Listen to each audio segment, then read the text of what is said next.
Dartmoor Prison, isolated from the outside world by walls of granite.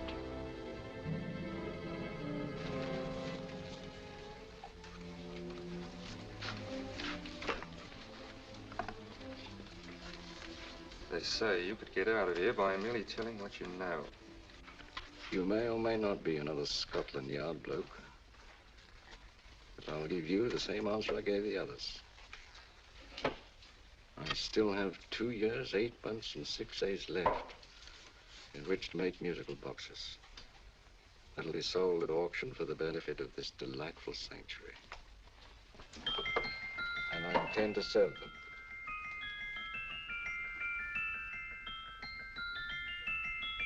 Move along. And now we come to the next object on our list, or I should say objects, because there are 3 of them.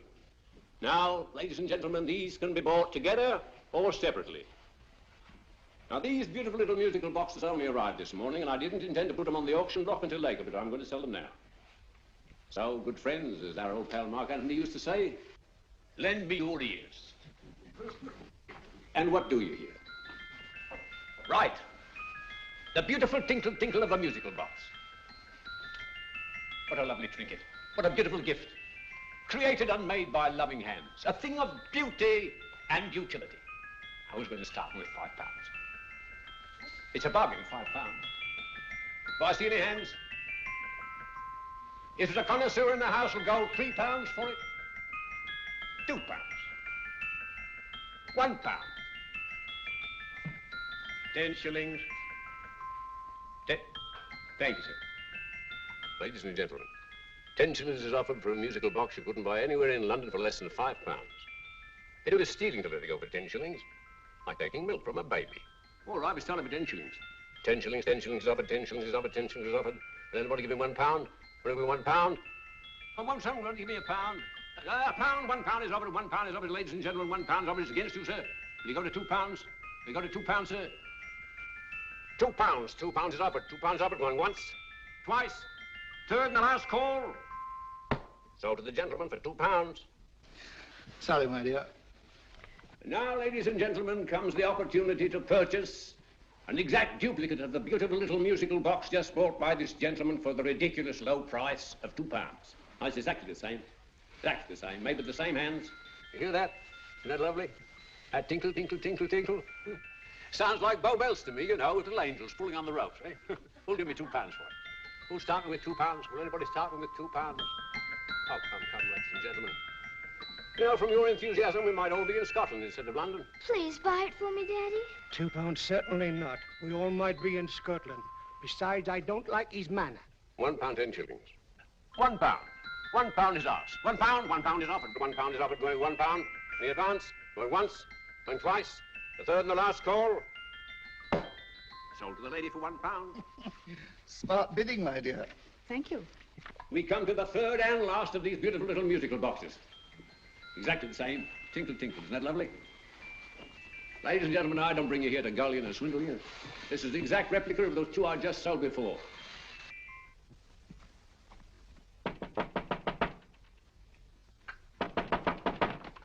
We're closed. But this is extremely important. Come in, sir, come in. I'm sorry to disturb you, but I was unfortunately delayed from arriving in time to bid on certain articles which I was rather anxious to obtain. Oh, perhaps they weren't sold, sir. We are carrying several things over. What might the articles be, sir? 3 identical musical boxes, about so large. Oh, I'm sorry, sir, but they were sold. Pity you weren't here to bid on them. They didn't bring anything like the real value. I'm most anxious to obtain them. I wonder if your records would show who the purchasers were. Oh, we don't usually give out that information, sir. For certain, shall we say, sentimental reasons, I'm most anxious to get in touch with the purchasers. I'd be willing to pay, shall we say, £5. Well, for certain sentimental reasons, sir, we'd be very happy to oblige. Alfred, today's sales. The 3 musical boxes. Musical boxes, oh. Ah, here we are. The first purchased for £2 from Mr. Julian Emery, 52 Portman Square. Write this address down, Alfred. Yes, sir. Second didn't leave any name. Oh, how unfortunate. I think she's a dealer. You see, they don't like us to know where the things are going. On account of the profits. You say the second purchaser was a woman. Can you give me a description of her? Oh, she was a young woman, fairly tall, slender, had a light complexion and dark hair, and she was wearing A grey suit, don't you remember? That's right. She probably runs a gift shop. She paid £1. You say she comes here fairly frequently? No, I didn't say so. But she does, sir. Like as not, she'll come in on Thursday. We have sales on Mondays and Thursdays. Ah. And the third box? The third, Mr. William Kilgore, 143B Hampton Way. For 10 shillings. Quite a drop from £2. Mr. Kilgore was a Scotchman. Thank you. You've been most helpful. Oh, thank you, sir. And any time you're passing, drop in. We always have lovely things for sale. How can't you? Thank you. I'll be back Thursday.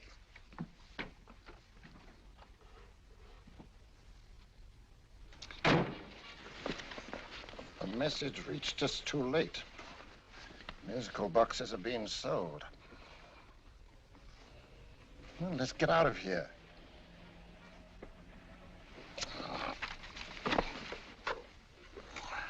Someday you'll go too far. Reaching for a star, you fool. Yet a fool may touch a star, Colonel Cavanaugh, if he but reach high enough. But not possess it as you would. The musical boxes, they're being sold.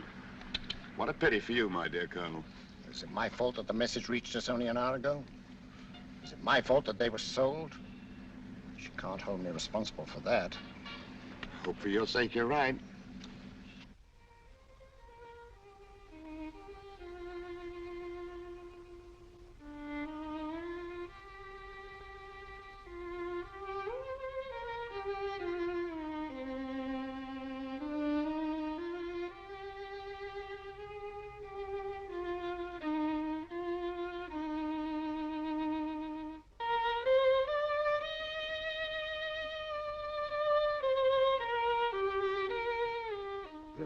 Upon you tonight at 7:45, a gentleman who desires to consult you upon a matter of the very deepest moment. Remember that letter, Holmes? It was written over 2 years ago. An interesting case, devilishly interesting. Irene Adler. What a striking-looking woman from the brief glance I had of her. Seems only yesterday. What charm. What poise, and what a mind. Sharp enough and brilliant enough to outwit the great Sherlock Holmes himself. I take it the new issue of the Strand magazine is out, containing another of your slightly lurid tales. Indeed. What do you call this one? I call it A Scandal in Bohemia. Not a bad title, eh? If you must record my exploits, I do wish you'd put less emphasis on the melodramatic and more on the intellectual issues involved. More on the what do you mean by that? Well, I do hope you've given the woman a soul. She had one, you know. By the woman, I suppose you mean Irene Adler. Yes. I shall always remember her as the woman.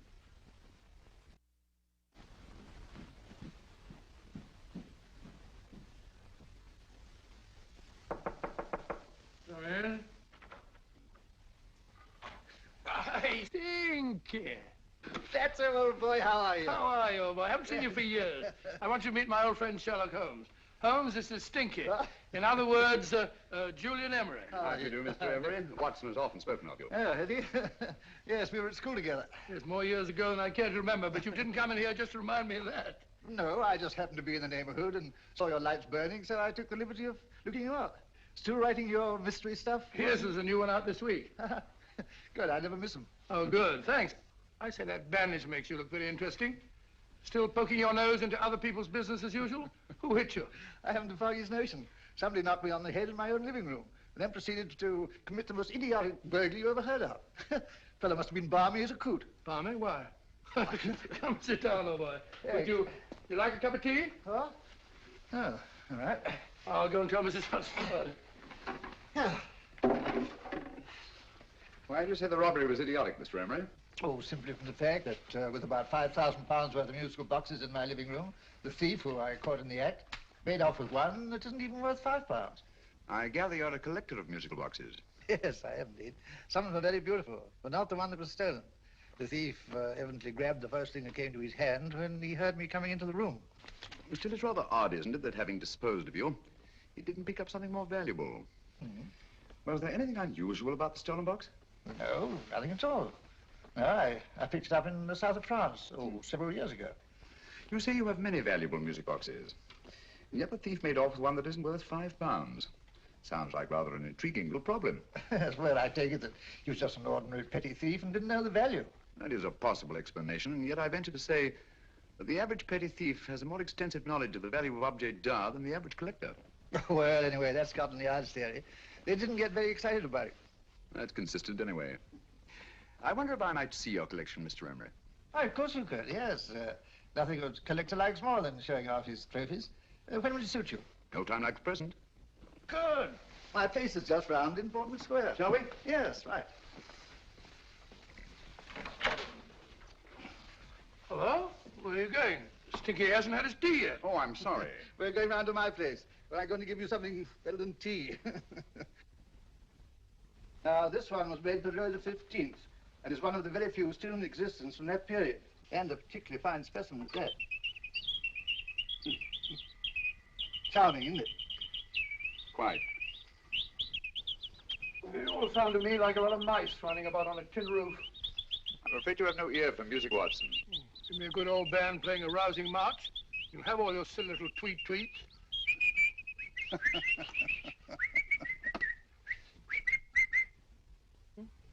Another room. This is me.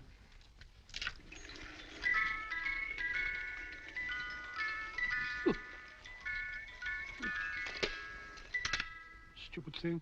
Singing rabbit. What would you say offhand is the value of a box like that, Mr. Emery? Well, it's hard to say offhand, but I think will bring about £500 or £600 today. It's the gem of my collection.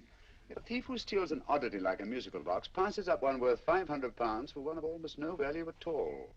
Odd. Very odd. What was the stolen box like, Mr. Emery? Oh, just a plain wooden box about so big. Mm-hmm. As a matter of fact, I have one over here almost exactly like it. I picked this up yesterday at an auction room in Knightsbridge. Paid only £2 for it. Of course, I wouldn't in the ordinary way add one like this to my collection, but the tune intrigued me. I'd never heard it before.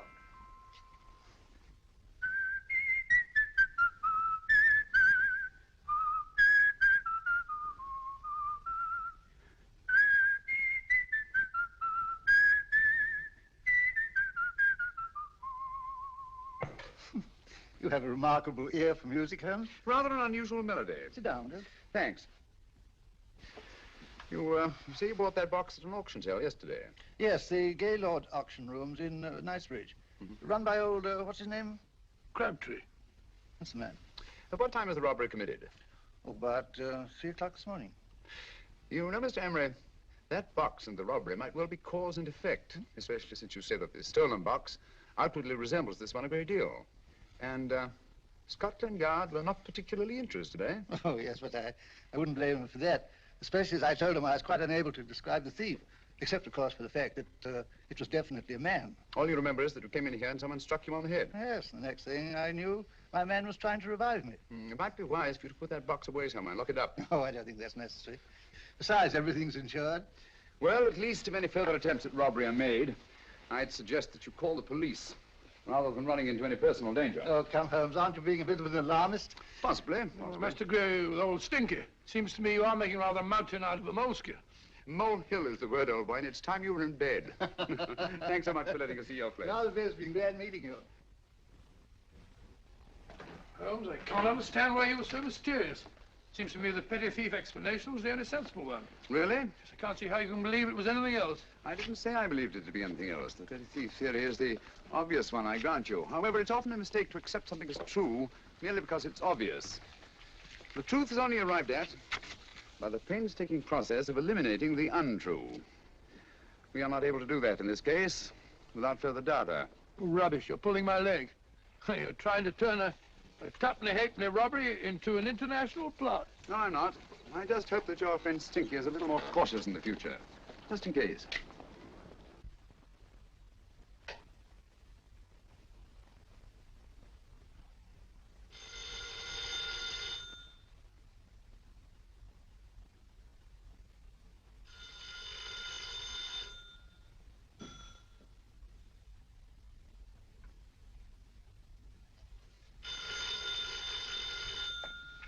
Hello?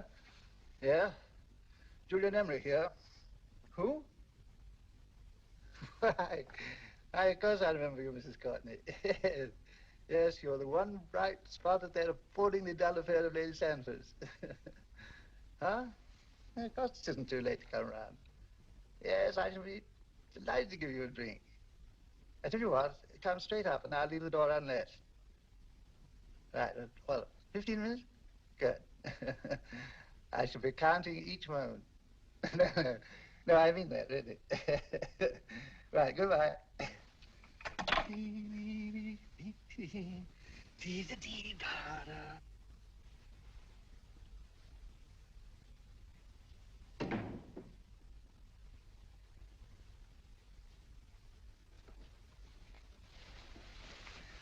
Boo! Oh, you startled me. Did I? Yes. Must be the pixie in me.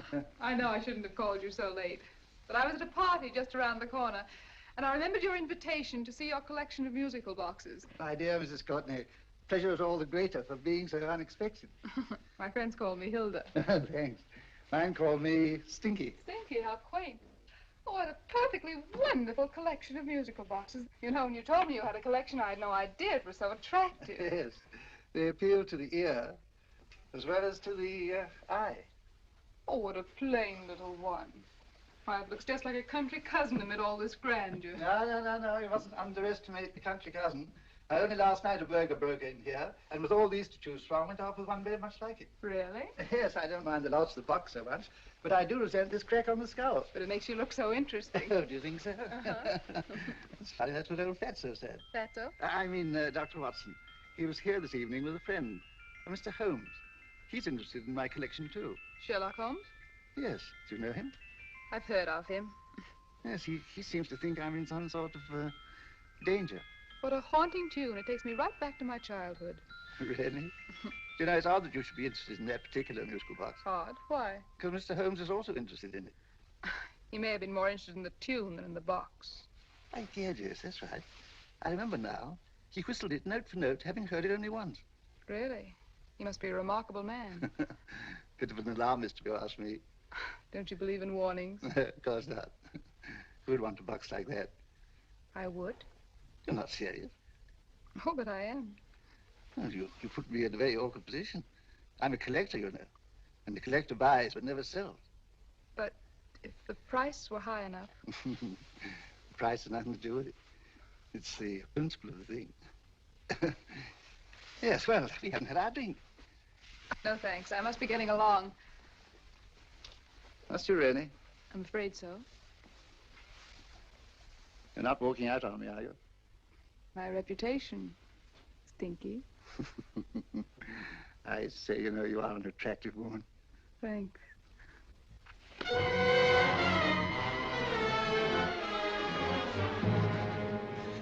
You fool. I told you to wait outside. What did you have to kill him for? All I had to do was walk out with this.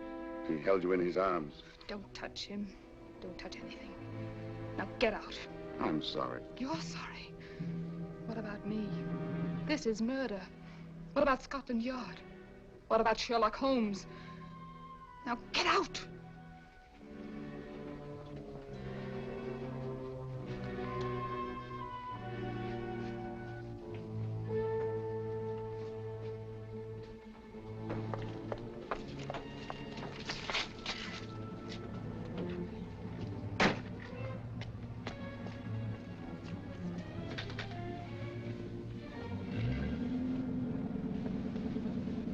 Did you get it? Good. Did you have any trouble with him? Just a matter of murder. Ah, Mr. Holmes. Hopkins? Thanks for coming so promptly. Inspector Lestrade suggested that I call through to you. Mr. Emery was the client of Mr. Holmes, Inspector. Indeed. You didn't mention that when I telephoned you, Mr. Holmes. Well, not exactly a client, Inspector. Sergeant Thompson? He was killed between the hours of 11 and 2 o'clock this morning, Mr. Holmes. Must have been someone he knew, someone of whom he had no suspicion. Poor old Stinky. It's all my fault. I should have prevented this. Well, there's no time to start talking about that now, Doctor. Apparently it's gone. That's the second attempt on the musical box that Emery bought at the auction sale. And this time it was successful. But that box was only worth £2. It was worth a man's life, Watson. I think we'd better pay a visit to Gaylord's auction room and that fellow Crabtree. Inspector, may I suggest that you make a complete search of this flat for a small, plain, musical box about that size? Thank you. Come on, Watson. You say the first box went to Mr. Julian Emery. The second to Mr. Kilgore, 143B Hampton Way. And the third to the unidentified young lady who presumably has a shop and lives near Golders Green. That's right, Mr. Holmes. Isn't it rather strange, Mr. Crabtree, that you should have had 3 identical musical boxes all playing the same tune? Where'd they come from? Dartmoor Prison. Dartmoor? Yeah, we get a regular shipment from there every month. The inmates manufacture them. Well, they make all kinds of things, you know, pipe racks, wastepaper baskets, musical boxes. Did you happen to notice if anyone showed any particular interest during the auction in the purchasers of these 3 boxes? Oh, come now, Mr. Crabtree. This is very literally a matter of life and death. Well, since you put it that way, Mr. Holmes, there was a gentleman came in here about an hour after closing time, and he was in an awful state, he was. He gave me £5 to tell him where the boxes had gone to. He said they had a sentimental value for him, sir. Expensive sentiment. Can you describe him? He was tall, distinguished looking, and he had grey hair and a moustache. Oh, he was quite a gentleman, sir. Now, what was his reaction when you were unable to supply him with the address of the young lady who owned the shop? I told him the young lady usually come back on Thursday. He said he'd come back on Thursday. Now, that's tomorrow. Thank you, Mr. Crabtree. You've been very helpful. Thank you. Come on, Watson. Where are we going now, Holmes? To the home of Mr. Kilgore, the man who bought the 3rd box.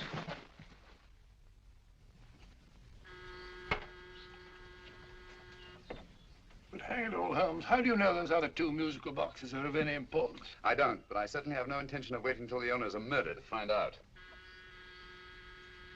No one at home. I hope that's the explanation. I'll have a look through this window.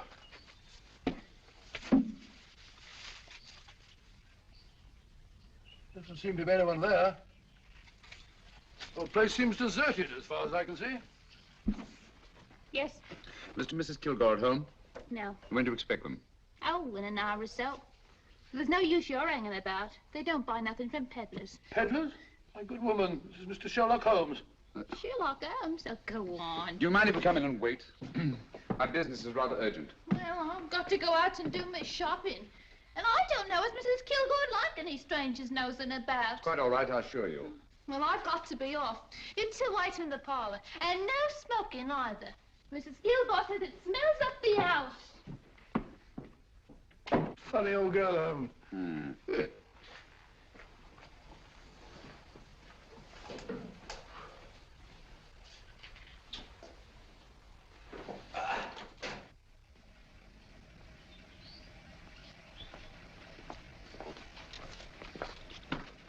Park Lane.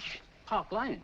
And what would the likes of you be doing in Park Lane? Now, don't worry about the fare, Ducky. If you knows how to get to Park Lane, up it.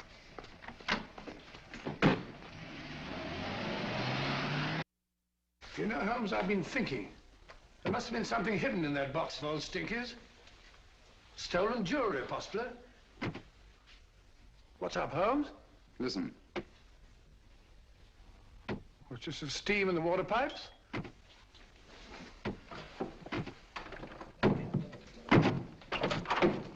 Watson!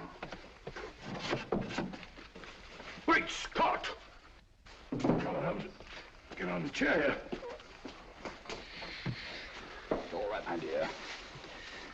There. Now, don't worry. It's all over. There you are, dear. Don't cry anymore. She tied me up and shut me in the cupboard. I know. She won't come back. Did you show her your new musical box? Yes, she said she wanted to hear it play, and as soon as I showed it to her, she grabbed hold of me. I know. Now, don't worry. We'll buy you a new musical box. Yes, my dear, the best one in London. Watson. Oh, what a fool I've been. What do you mean, Holmes? She took the musical box out of this house in that market basket, right under our very noses. Why could the Kilgore charwoman want to take the music box? She isn't the Kilgore charwoman. She's a consummate actress. An extremely clever, unscrupulous woman who will stop at nothing. Take care of the child, will you, Wolf, till our parents get back. Explain everything to them. Of course I will. But, Holmes, where are you going? Somewhere, somehow. I must get to the young lady who bought that 3rd musical box before our opponents find her. I only hope that I won't be too late. Oh, no, darling. darling, you mustn't cry anymore. Now, cheer up. Would you like to hear old Uncle make a noise like a duck?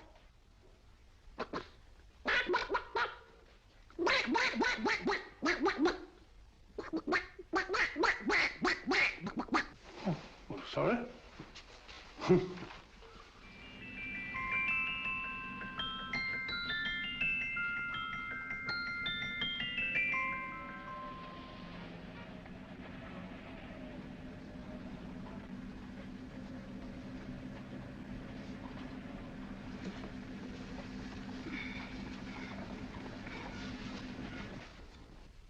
And now, ladies and gentlemen, how much am I offered for this beautiful lace Dresden china figurine? A lady of the French court. Now, this is the genuine article. What a beautiful ornament for your mantelpiece. Or you could use it as a centerpiece on the dining room table. Now, will somebody start me for £10? Will somebody start me for £10? £8? £7? All right, £5 is offered, £5 is offered, £5 is offered, £5, 10, £5, 15, £5, 15. £6 is offered, £6, going once, going twice, the third and the last call will be all done. Sold to the lady from Twickenham for £6. Next, we have a real museum piece, ladies and gentlemen. A fine 19th century doll. The costume an exact replica of the holiday clothes worn by the Hungarian peasant women. Now, ladies and gentlemen, an article like this will cost you from £15 to £20 in a West End shop. I'm not going to ask for anything like that. Will give me £2 for it. £2. Does anybody offer me £2? £2 for the Hungarian? £2? £1. What? Anybody give me £1? Anybody offer me £1 for the doll? £1 is offered, ladies and gentlemen. £1 is offered. Now, I'm not going to waste your valuable time or mine in trying to get one half of what this beautiful doll is worth. If the young lady can steal it for £1, that's her good fortune. So it's going once, it's going twice, the third and last call. Any more? Sold to the young lady for £1. And now, ladies and gentlemen, may I draw your attention to something which may be a great surprise to you, worthy of any collection. The only other one like it is in the British Museum. It's a Ming vase of the 7th dynasty. This vase lay in a large collection somewhere outside Rome for over 2 centuries, I understand. It was discovered there by the noted antiquarian, Sir Andrew Coppleston. Now, some of you may remember Sir Andrew Coppleston. Besides being a noted traveller and antiquarian, he's also a gentleman rider. A girl with a parcel in her hands, that's her. Are you sure that's the girl? Well, she fits perfectly the auctioneer's description. Follow her, Hamid.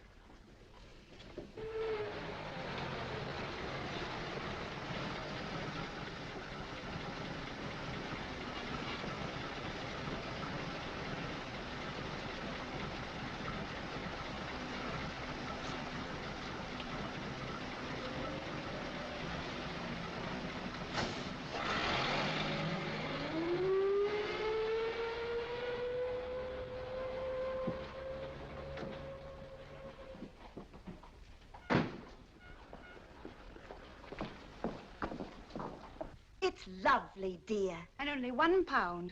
We can get at least 3 for it. Easily. I'll go make some tea. I could do with a cup. Right. Good afternoon. Good afternoon. I'm looking for a birthday gift for a 7-year-old girl. What would you suggest? We have some lovely dolls. Now, this Hungarian I peasant... think she has enough dolls already. Books are always welcome. Well, I'm looking for something a little different. Oh, that's rather cute. What is it? Oh, that's a musical box. Children always love them. And this is an exceptionally nice one. It plays many tunes.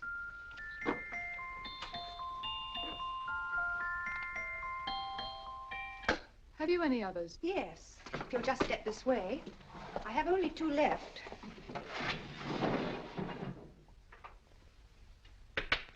How nice.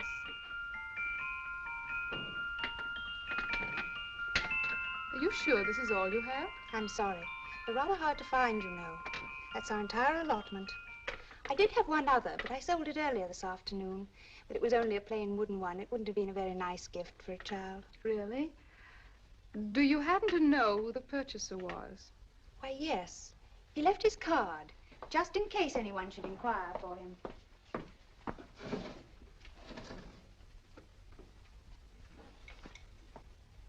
How interesting. I'm sorry, but I'm afraid I'll have to look a bit further. Thank you anyway. Good afternoon. Thank you.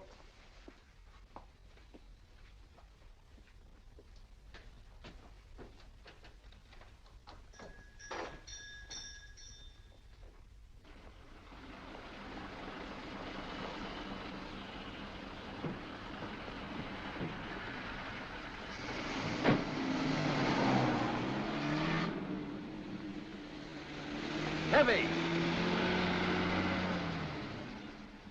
Follow that cab. Here, now, what? Scotland Yard. Hop in.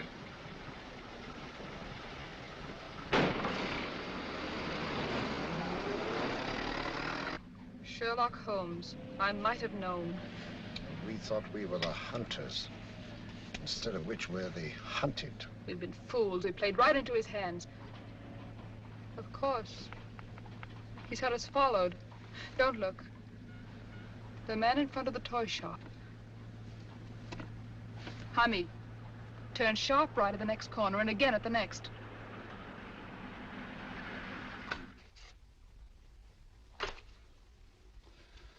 No photograph of her, Commissioner, as I expected. She's not a known criminal. But how do you expect to know if you do find her? After all, she was disguised as a charwoman. Don't worry, old fellow. If I ever see her again, I'll recognize her. Well, it won't be long till we know who they are and from where they operate. Who's covering them? Sergeant Thompson's following them, sir. They won't get away from him. He's a good man. We could have arrested them at Clifford's toy shop if we had any proof. But we know that they killed Emery. Proof, my dear fellow. We must have proof. We have x-rayed it, sir. There's nothing whatever concealed in the box. We'll have a look at the plates.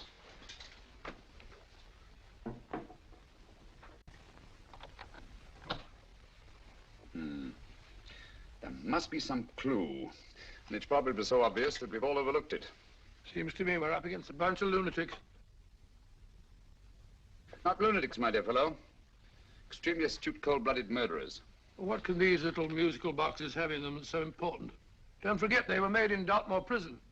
You can smuggle stuff into prison, but not out. You want us to break the box apart, sir, to see if there's anything the x-ray hasn't caught? No, not yet. Do you mind if I take it? Certainly. Thanks.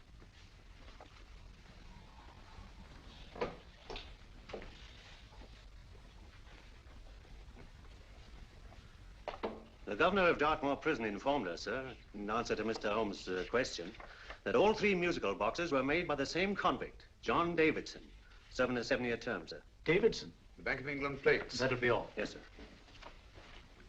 Now we're getting somewhere. Wait a minute. How did you know about the plates, Mr. Holmes? I'm a student of crime, Inspector.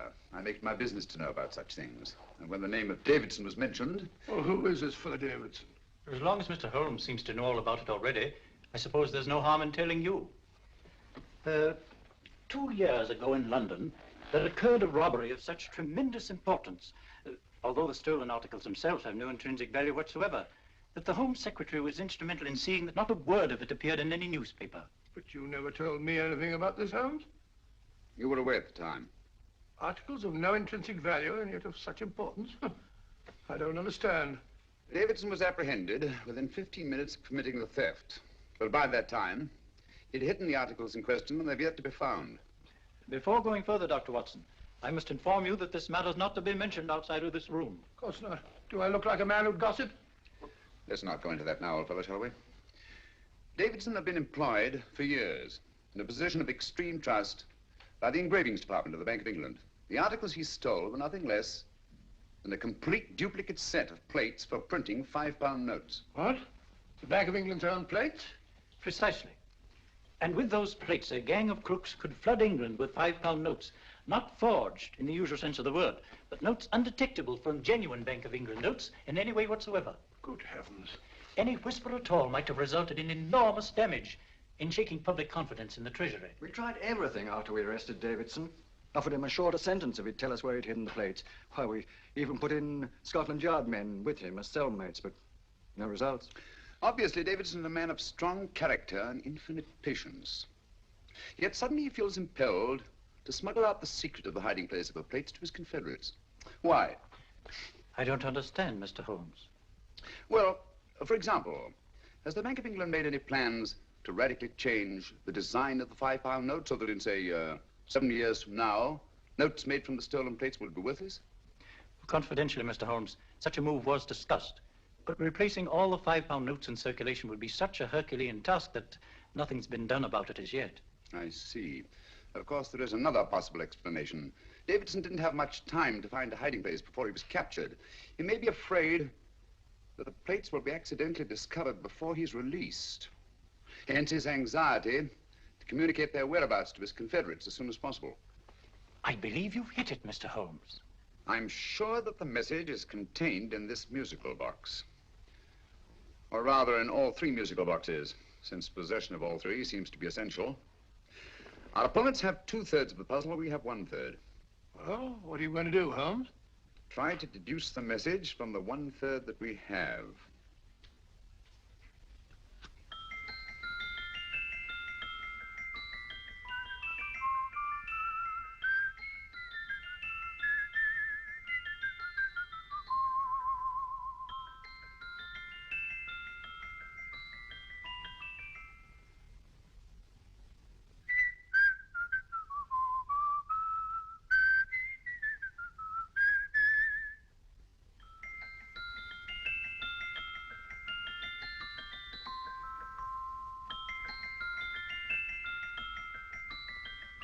It's the same tune as the one played by Emery's musical box.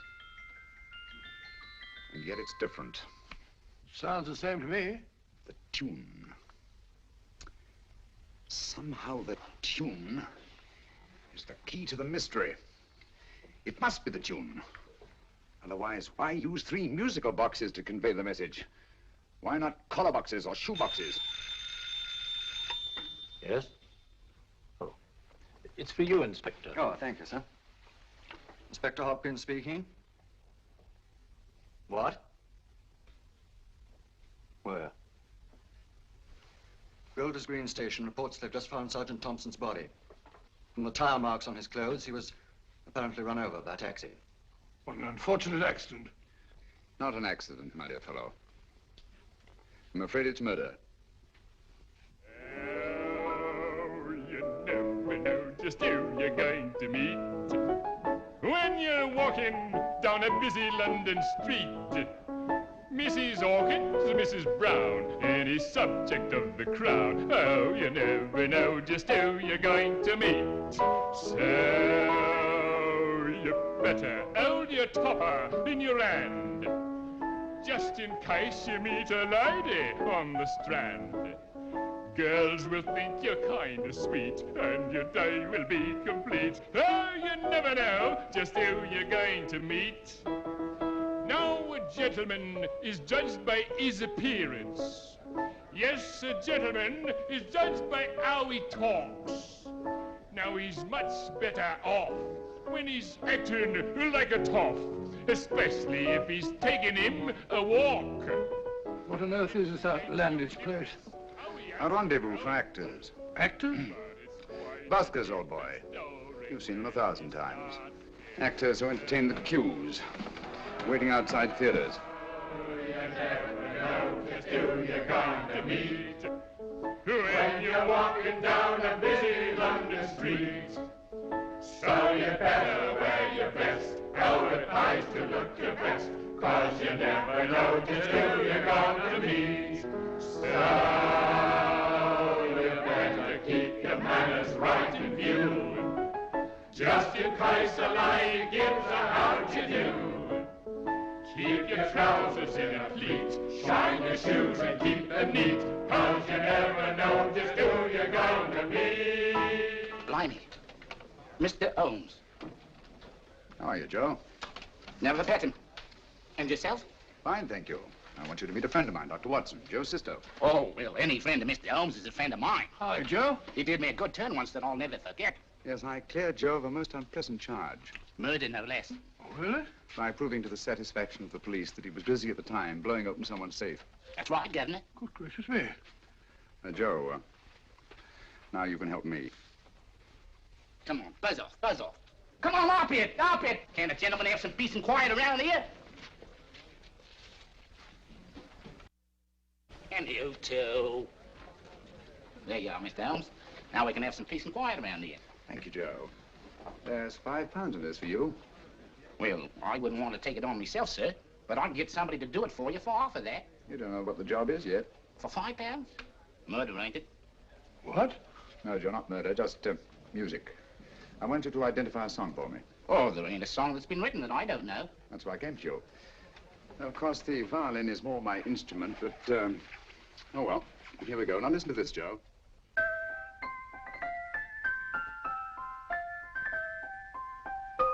Wait a minute. You're playing that wrong. That should be E natural, not E flat.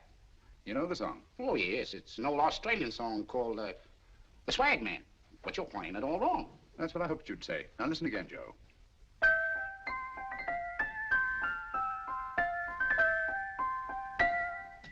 That's the same tune, all right.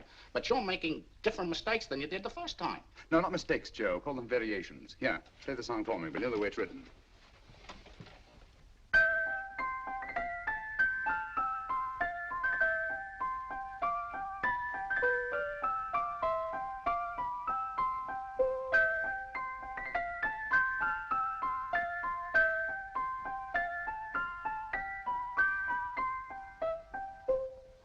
There you are.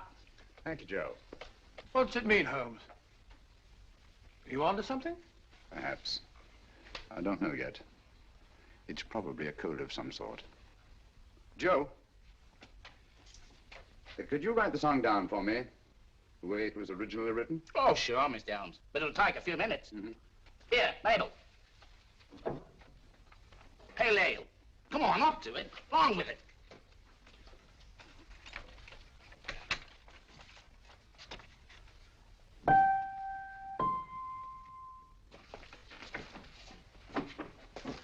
Well, obviously it isn't the lyrics. No combination of those words made any sense at all. The variations in the way Emery's musical box played the tune are different from the variations in the one we have. You sure? Quite.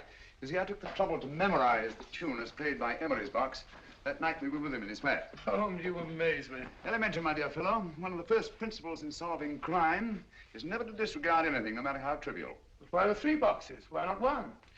Because the message was obviously too long to be conveyed by any one variation. Then there's the 3rd box, the one that woman took from the Kilgores. That contains yet another set of variations. Yes, well, it's all beyond me. Well, all we have to do now is to find the secret of the variations. Not a very easy problem to solve, my dear fellow. Hello. What's up? We've had company.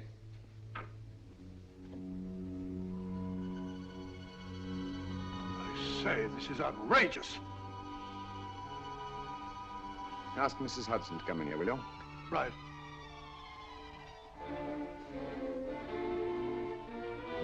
Mrs. Hudson? Yes? Oh, there you are. Will you come up here at once, please? Oh, coming, sir.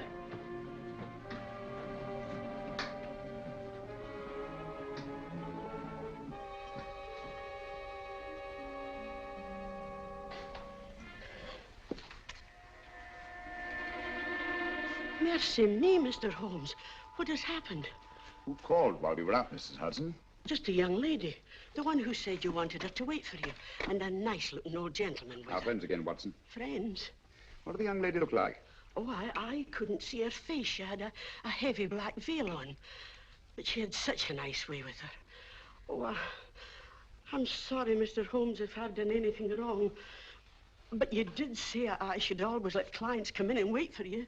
Don't worry, Mrs. Hudson, don't worry. You had no way of knowing. It's quite all right, quite all right. Now, don't worry, Mrs. Hudson. Don't worry. Where on earth's the musical box? They didn't get it. Didn't get it? Where is it? It's in your hand. Huh? That biscuit jar. Take the biscuits off the top. Now put your hand inside, and you'll find the music box. Well done, Holmes. Well done. Amazing.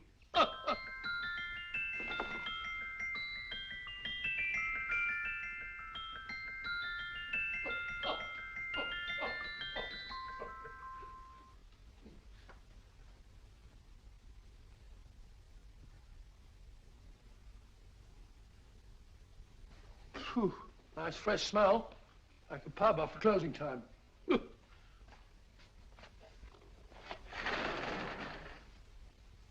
I say, Holmes, What? it's morning. Allow me to congratulate you on a brilliant bit of deduction.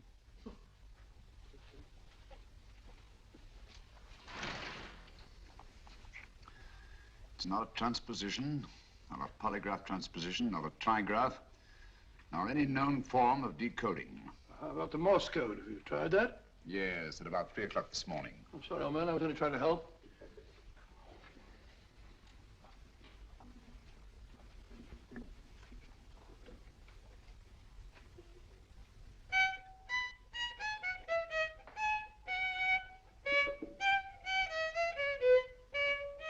Oh, do me a favor.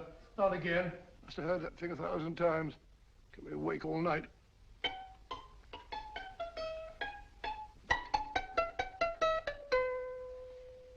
Not a very distinguished composition, I grant you.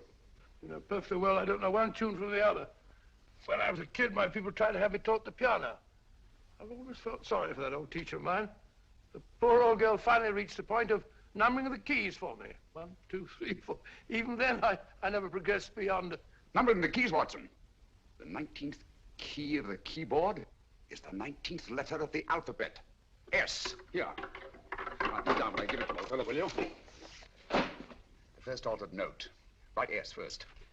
Now, the 8th key is H. The 5th key, E. The 12th key, L. The 6th key, F. S-H-E-L-F. Shelf. Your piano lessons were not in vain, old fellow. You've solved it. Thank you. Oh, thanks, old bean. Hold it. We now have 2/3 of the message. Behind books, third shelf, secretary, Dr. S. Presumably, these are the first and second portions of the message. And this gang has the first and third parts of it. Precisely. Then it's a stalemate? Yes, Commissioner, but we can't leave it like that. There's no doubt in my mind that they'll try to secure our third of the message that's missing. Well, I assume you've taken every precaution to guard the Clifford music. Oh, yes, it's carefully hidden at Baker Street with Dr. Watson on guard. However, I'm reasonably certain that, difficult as it may be, we can find the plates even without the missing part of the message. Behind books, third shelf, secretary, Dr. S. Well, outside of the fact that Davidson hid the Bank of England plates somewhere in London, Mr. Holmes, I don't see that we've progressed at all. Allow me to point out to you, sir, the key words, Dr. S.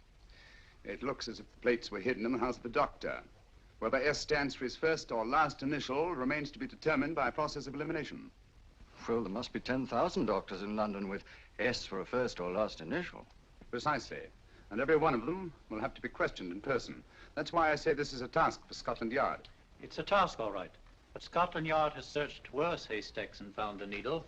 Well, for the time being, I'll leave the matter in your hands, gentlemen. We'll call you if and when we get a lead on our mysterious Dr. S.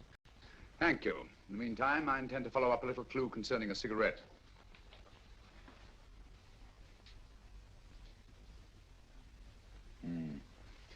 You're certain of the identification of the tobacco? Absolutely. I have made up this special blend for only 3 customers. It is almost pure Egyptian, with admixture of latakia for added body, and a pinch of perique. Merely a whisper, as one might say, for elusive fragrance. Yes, yes. And the 3 customers? Major Wilson in Bombay, India. Mrs. Catherine Leamington Smith in Ireland. Yes, and the 3rd? Mrs. Hilda Courtney of Park Mansions, Bryanston Square. Thank you. Thank you very much. You've been most helpful. It is a pleasure to have been of service, Mr. Holmes.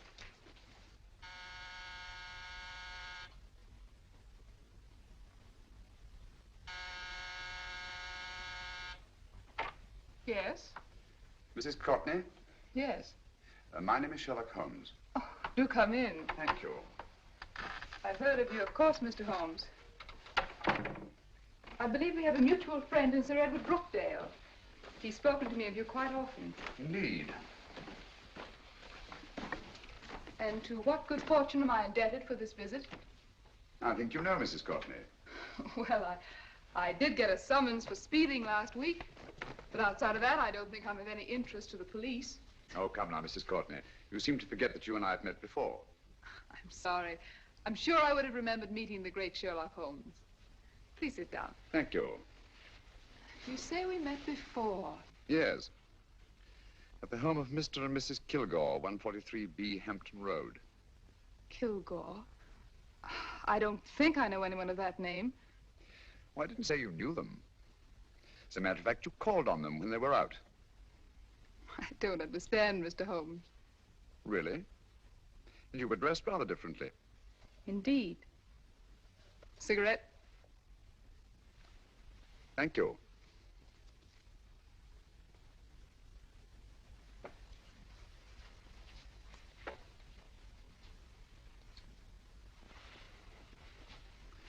Thank you.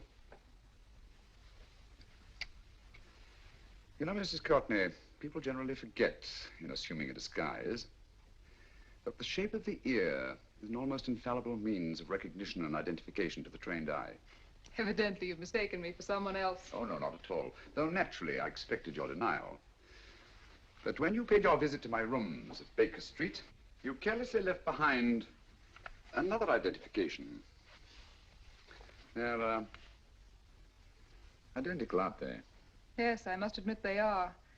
You see, Mr. Holmes, to catch one as clever as you, I had to use a very special lure.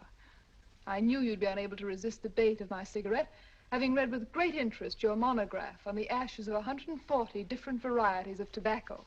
I should advise you not to move, Mr. Holmes. I must congratulate you on your ingenuity, Mrs. Courtney. It was indeed a brilliantly designed trap. Thank you, Mr. Holmes. Praise from a master is indeed gratifying. I shall always cherish the memory of your flattering words. Memory? Precisely. I'm afraid these gentlemen have a most regrettable task to perform. Unless, of course, you care to turn over the missing musical box with your pledge to take no action against us in the future. I'm afraid that will be impossible. I thought that would be your answer. Hamid! Careful! Careful. There's no need to be unnecessarily rough with our distinguished guest. You realize, Mr. Holmes, that your demise will not take place here. The corpus delicti, you know. Well, naturally. Shall we go? It's so fearfully awkward having a dead body lying about. Don't you agree, Mr. Holmes? Another dead body shouldn't weigh too heavily on your conscience, Mrs. Courtney.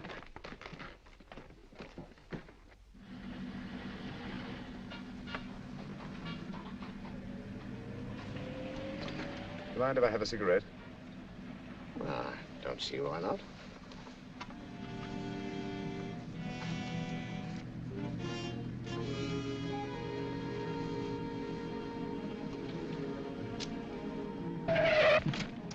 Be careful, Hamid.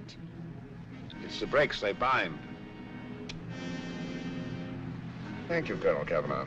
It's very considerate of you.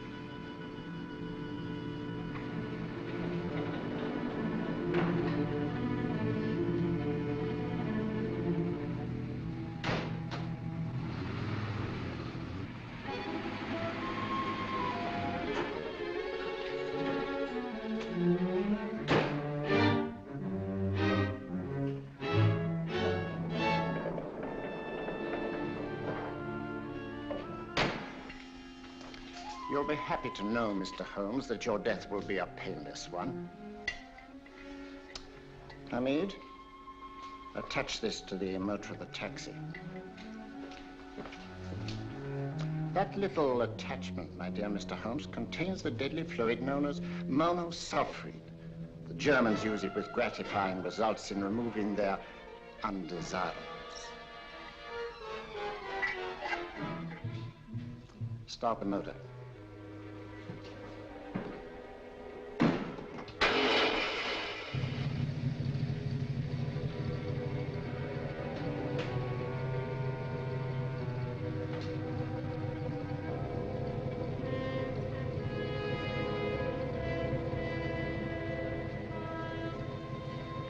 Tape his mouth.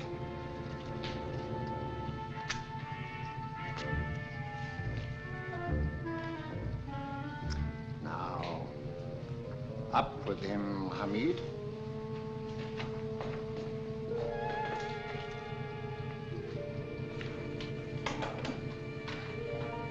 You find yourself like Muhammad's coffin, Mr. Holmes, suspended between heaven and earth.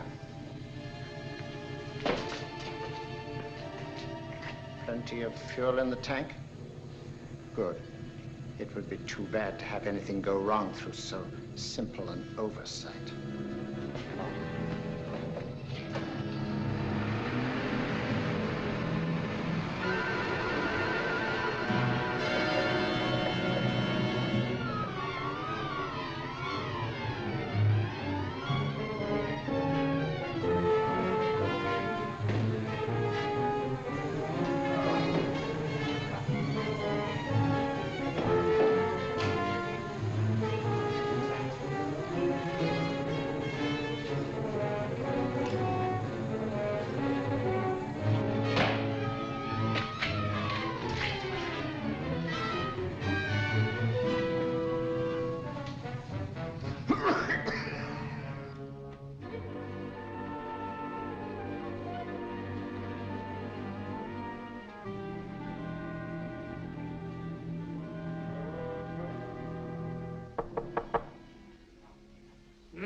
Good afternoon. Mr. Sherlock Holmes? No, I'm Dr. Watson.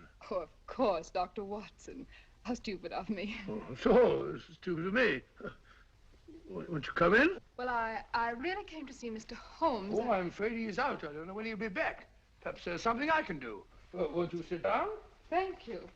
You know, Sherlock Holmes and I have been engaged on a great many cases. Oh, really? Yes, indeed. Well, as a matter of fact, this very moment, we're involved in one of the most baffling... Oh, well, won't you tell me your trouble, and I may be able to help you. That's very kind of you, Dr. Watson. Perhaps if I wouldn't be imposing too much. Imposing? Oh, there's no imposition. No imposition at all. A pleasure, I assure you. Now, tell me all about it, Miss Williams. Mrs. Williams. I live in Surrey, Dr. Watson, and I've come up to London in sheer desperation. My only sister has disappeared, and the local police seem utterly unable to find her. Well, Holmes and I solved a case exactly like that once. Very interesting, as far as I remember. I call it the adventure of the solitary cyclist. Oh, sorry. Now I come to think of it, it wasn't so very similar. Entirely different. I don't think what I was saying. Where were we? She's only 17, Dr. Watson, and until she disappeared last Thursday, she seemed to be in the best of spirits. Possibly a romantic entanglement? Oh, no, nothing of the sort. She left no note, didn't even pack a bag, no explanation. She just started to walk to the village from our house in broad daylight and simply vanished from the face of the earth. Oh, there. Might I have a glass of water? Glass of water. I want 1 minute.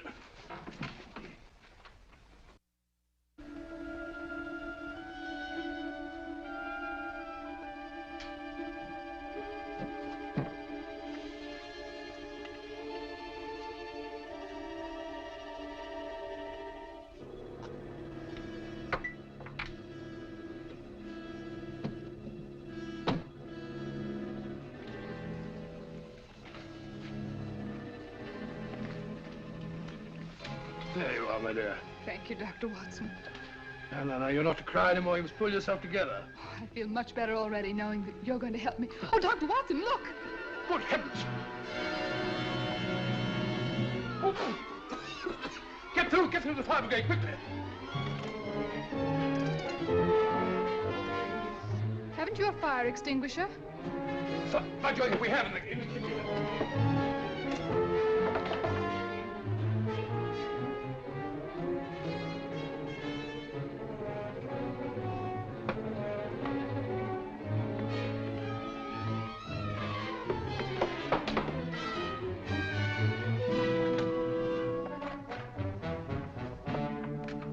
Don't you worry, Miss Williams. We'll have this thing out in no time.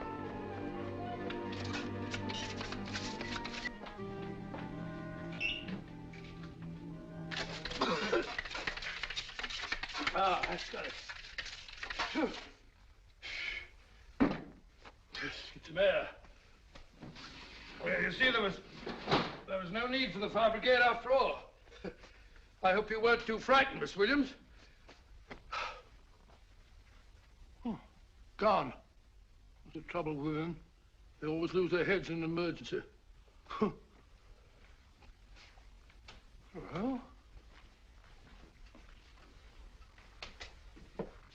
a musical box. Great Scott! Miss Williams!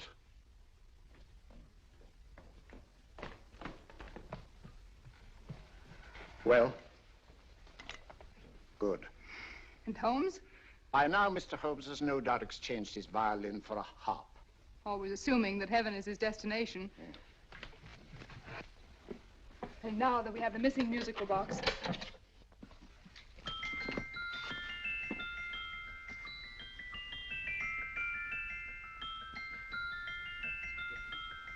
Nineteenth note. 19th letter. S. He hasn't been there, you say? Holmes, where on earth have you been? I've been trying to get you at the club, at Scotland Yard, all over London. You were looking for me in the wrong places. Holmes, terrible things happened. I've been duped. That woman, she made a complete fool of me. Well, what do you mean? Well, she came here, let off a smoke bomb. I thought the whole place was on fire, and my first thought was to save the musical box. No need to say any more. She has the box. Yes. Don't blame yourself too much, old fellow. She's an extremely clever antagonist. Smoke bomb, you said? Well, you can console yourself with the thought that your charming friend is at least a reader of yours. What do you mean? If I remember correctly, you wrote about my little experiment with smoke and the cry of fire in a story you entitled A Scandal in Bohemia, which has just appeared in the Strand magazine. All right, old boy. Don't rub it in. Well, it may cheer you up to know that you made a fool of me, too. That cigarette stub was planted here for one express purpose. We're going to bandaging around this place. Bandaging? What's the matter, Holmes? You hurt? Explanations will have to wait until later. At the moment, we're faced with a problem which I fear is insurmountable. Come over here, old boy, will you? Right.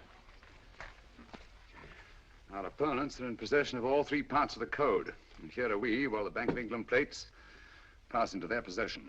Cheer up, old fellow, cheer up. As Dr. Samuel Johnson once said, there's no problem the mind of man can set that the mind of man cannot solve. What's that, old fellow? I was just quoting Dr. Samuel Johnson. He said there is Thank you, Watson. Thank you. Leaving the front reception room, we come into the main hall, where Dr. Johnson was in the habit of passing through to have his meager meals in the dining room opposite, in company with his friend and biographer, James Boswell. We will now pass up the stairway, which remains in its natural wood finish, just as it was when the good doctor was here. The framed etching on the wall is believed to have been presented to Dr. Johnson by the distinguished painter, Sir Joshua Reynolds. I've been told here that picture was given in by Mrs. Thrale, and it's definitely not a Reynolds. Is that important, my dear? Oh, I'm sorry. This way, ladies and gentlemen, please, this way. Move along, children, move along. The secretary's not on this floor. Patience, Hamid. I have a feeling My that... dear Colonel, with Sherlock Holmes out of the way, what could go wrong?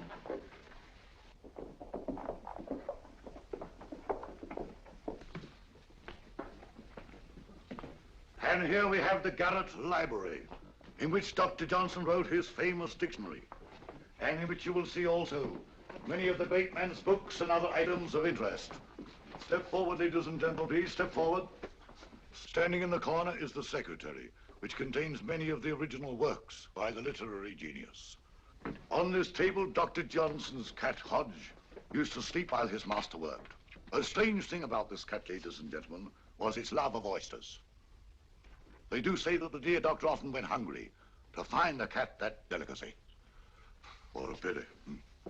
Now we will visit the grey room, which is immediately below us, in which you will see the very bed in which Dr. Johnson died. What did he die of? Gout. Just gout. This way, ladies and gentlemen. Mind the steps, please.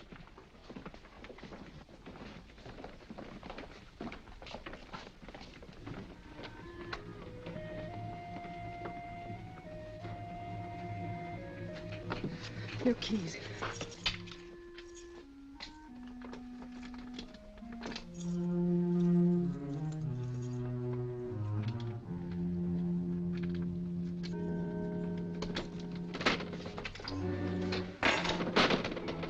Third shelf up.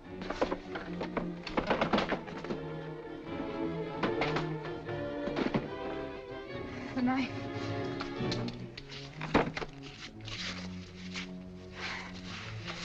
Gentlemen, the Bank of England plates. Well, Mrs. Courtney, so we meet again. No, I shouldn't do that if I were you, Colonel Cavanaugh. I must congratulate you, Mr. Holmes. You're far more clever than I thought. Thank you, Mrs. Courtney. Praise from you is indeed gratifying. I shall always cherish the memory of your flattering words. Memory? Oh, thank you. And now I have a most regrettable task to perform.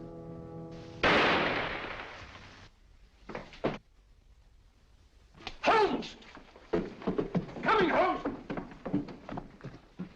Holmes, you all right? Perfectly, thank you, old fellow, but I think this gentleman on the floor requires some medical attention. We must see that he looks his best, you know, when he's hanged. Take them in charge.